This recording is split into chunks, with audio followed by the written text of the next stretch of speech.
wabarakatuh. Perkenalkan, nama saya Dina Rahmakal Anwar dari HK22C. Hari ini saya akan membahas topik tentang peran hukum alam dan hukum yang bersifat teologi.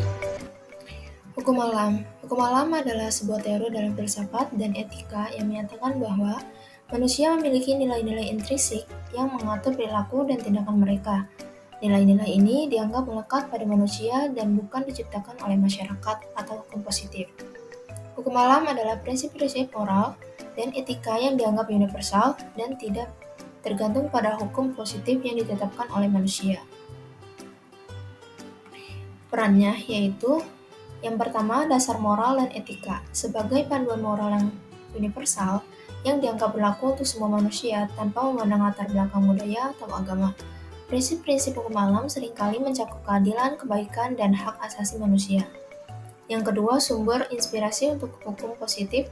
Banyak sistem hukum positif hukum yang ditetapkan oleh negara terinspirasi oleh prinsip-prinsip hukum alam, misalnya konsep hak asasi manusia yang diakui secara internasional. Yang ketiga yaitu kritik terhadap hukum positif. Hukum alam memberikan alat untuk mengkritik hukum positif yang dianggap tidak adil atau tidak etis. Jika hukum yang berlaku bertentangan dengan prinsip-prinsip hukum alam, maka hukum tersebut dapat dipertanyakan atau ditentang. Yang keempat, pembangunan hukum yang berkeadilan. Hukum alam mendorong membentuk hukum yang lebih adil dan berorientasi pada kesejahteraan manusia. Ini membantu dalam menciptakan sistem hukum yang responsif terhadap kebutuhan dan hak individu. Hukum teologi. Hukum yang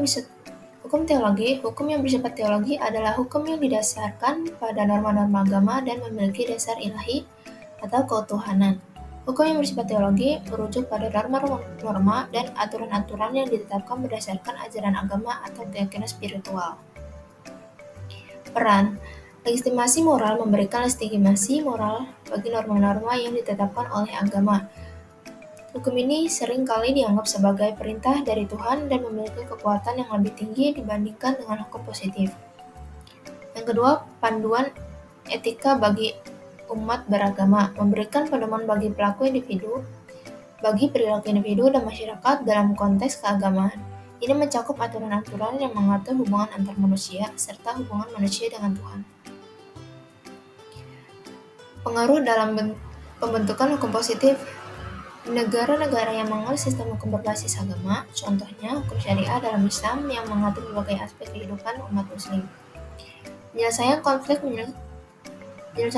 moral dan etika dalam masyarakat. Dalam konteks ini, hukum teologi dapat memberikan solusi yang dianggap lebih sesuai dengan nilai keagamaan.